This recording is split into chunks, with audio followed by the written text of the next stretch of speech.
Well, welcome back, folks. Today's a big day for the Honda SL125 project. It's a milestone. We're going to start the bike for the first time.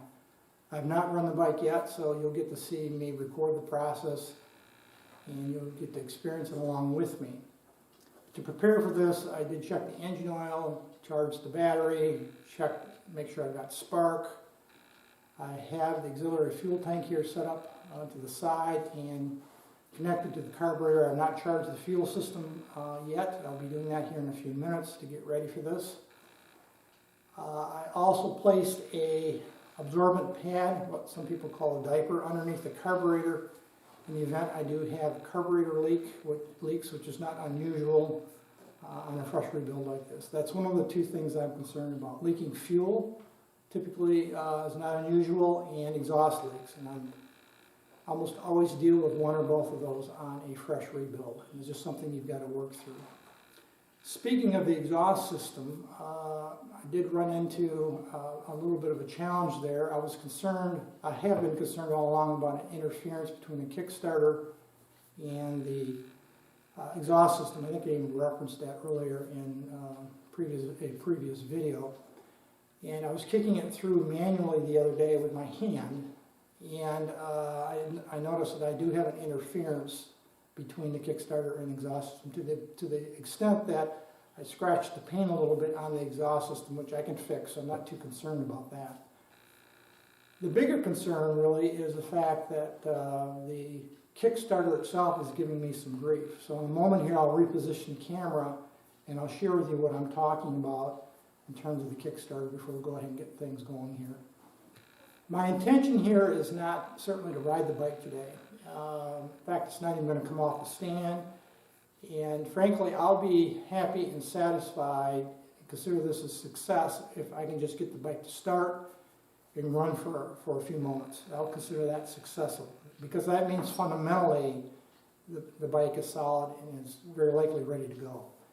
If I can get it to start and run long enough to get the idle to settle down, that's a huge win as far as I'm concerned. But this is not a test and tune video. This is a first start video. I'll do any testing and tuning later on if I need to. This is a first start. Let's see if we can get it to run video. So I'm going to go ahead and reposition the camera here. We'll take a look at the Kickstarter and let me talk through a little bit the challenge that I have with it so you understand what I'm talking about. And then we'll move on to trying to start it for the first time. On this shot, you can see the diaper I talked about. I put underneath the carburetor right here. I do have the rubber boot, the intake boot off in case I need, for some reason, to get access to the throat of the carburetor. Don't know if I'll need that or not, but we'll see. So I think that's all ready to go. Let's talk about the Kickstarter here a little bit. Now in this position, everything looks good. You can see, I think probably right there where I scraped a little bit of the paint off on the exhaust system, and I did tweak the exhaust to try to move it away a little bit or towards the bike frame. That's easily fixed. I'm not concerned about that little abrasion of the paint. But the Kickstarter itself, in this position it looks normal, but the challenge is when you swing this out, look at the angle that sits at, like this. This pedal here, the part that you push on with your foot, should be at approximately that position right there, which is perfectly or relatively perpendicular to the frame of the motorcycle. Well, this one isn't. It sits like this. And the problem with that is when you put your weight on it, like I was to start it, my foot wants to slip off. I can't really get a good purchase with this. It wants to just spin off or slide off. So in examining this, what I think is going on is there's a stop right here, and I don't know how well you can see it at your perspective. But there's a stop right here that's formed into this kickstart arm, and I think it's worn. It's worn at an angle is what it is. And it allows this to slide and work like that, as you can see. At least I think it's worn. I don't think it was manufactured that way, and maybe just through years of use, it's worn this flat down and actually has rounded it off. I didn't obviously catch that when I disassembled the bike. The engine was locked up when I started on it. I didn't even really try to kick it over, use the Kickstarter. So I never noticed it before, and certainly before I had the chrome done, because these pieces were re-chromed. So at this point, I have a couple options. It really doesn't work very well to try to kickstart it with your foot. I can tell you that for sure. That's how I ended up doing this. What I could do, there's a couple of things you can do. One is build up this stop right here with weld. Try to build it back so this squares it up like that. That's one option. Probably would damage the chrome in the process, and then I would likely have to send this part off, the arm itself off, to have it re-chromed. Very viable option. It would be quite easy to do. The other solution would be to attempt to find either a very nice used kickstart arm, or to find an NOS arm just to replace this one. Honda did make an engineering change of some kind. I'm not sure the details of what they did, but this part number does change between the 1971 models, which this is, and the later models. Probably a later model Kickstarter arm would work, but they made an engineering change, I think, or at least a part number change for a reason. I don't know if they had clearance problems or some other condition they're trying to address. I did look on eBay, and you can find these occasionally, NOS, new, for this model year. They vary in price between $40 US and $100 US.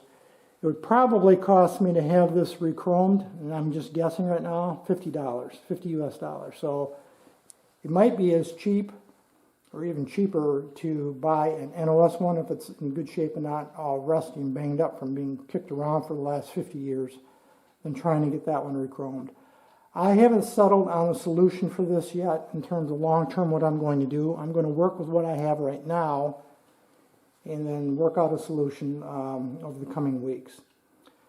However, to start the bike today, I'm going to have to do something a little bit different. As I indicated, using your foot to try to kickstart it just doesn't work unless it just slides. As soon as you put pressure and push down, your foot slides right off.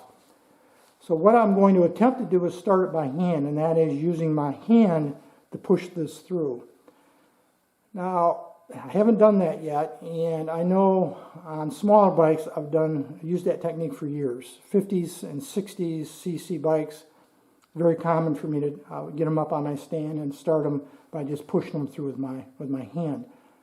A 125, that's a whole nother animal, and it's got quite a bit of compression. So whether I'll be able to start it by hand or not without having enough oomph, I'm not a real big guy. I weigh 150 pounds, so I don't have a lot of body mass, but I am going to give it a try and see if we can get it to start. If the bike cooperates and she's a willing starter, it might work. If she's not a willing starter, I might have to work out a solution for this Kickstarter before we can move on, but we'll find out here in just a few minutes. I'm going to reposition the camera back. I'm going to charge the fuel system, and we'll see if we can't get her to start. I do have to open the overhead door, crack it in the garage in case it does start. It's a little cold out this morning. It's chilly. Even though it's late spring, it is very, very cool this morning. So I have the garage shut up, so I'll have to crack the door just to allow a little ventilation. So let me reset things up here and we'll give it a shot. Garage door's open. Fuel system's charged. I've got the choke on right now because it hasn't been run, obviously. This little pad right here is simply to protect the body of the muffler from this strap so it doesn't bang against it and abrade the paint any further, since I'm already going to have to touch this up. The only thing I really have left to do is turn the key on, and we'll give it a shot. So I think I'm going to use my left hand so I can use my right hand on the throttle, and we'll see what happens here.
started. It wasn't easy, certainly starting by hand, particularly since I'm right-handed, a little awkward as you can see. It wasn't the most graceful thing I've ever done in my life, but it did start. I didn't count the strokes, but what was that, maybe 5, 6, 7, something like that in there before she started. And then once she started, she took right off. So I'm very satisfied. I'm quite pleased with how it sounded, and I didn't hear any clattering or rattling beyond what I would have expected on an overhead cam single 4-stroke. A couple of other things I'd like to note is you notice a little bit of the paint is burning off or heating up as the exhaust system heated up. Well, the paint is starting to smoke a little bit, totally normal, doesn't bother me. There is a drain down here underneath the exhaust that you might note at the very bottom. The exhaust is coming out of straight down. I don't know if you saw that or not. Well, that's because that's a drain, and for moisture and water, and I failed to put the plug in or the bolt, so the exhaust was being driven out of that drain hole. And you might have noticed a little smoking out of the muffler at the back of the bike, totally normal again. This had a lot of assembly lube. It was very well lubricated when I put it together. If you recall, if you followed me rebuilding the motor, I'm a firm believer in assembly lube, and the engine was coated with it inside, and it'll take some time for that to completely burn off, so I'm not concerned about the smoking at all either. But I consider that a great success. I could get it to idle down to around 13 to 1500 RPM. Might have to tune that a little bit as we go. There are no fuel leaks at all. I'm happy to report absolutely none. Carburetor is totally dry, and I'm quite pleased with how this first start turned out, outside of the Kickstarter being problematic for me and creating some issues. But we'll sort out the Kickstarter going forward. That's next on my list. Also working on the body work and the tins, the painted parts, working through that right now as well. So that's the first major milestone, or second rather. The first one was getting it all together. And then we'll have to finish up the tins and get the bodywork mounted on the bike. We'll do a final review, and so we're closing in on the completing of this project. I think that's going to be it for this video today, folks. Any issues, questions, thoughts, drop me a note. Otherwise, as usual, thanks for watching.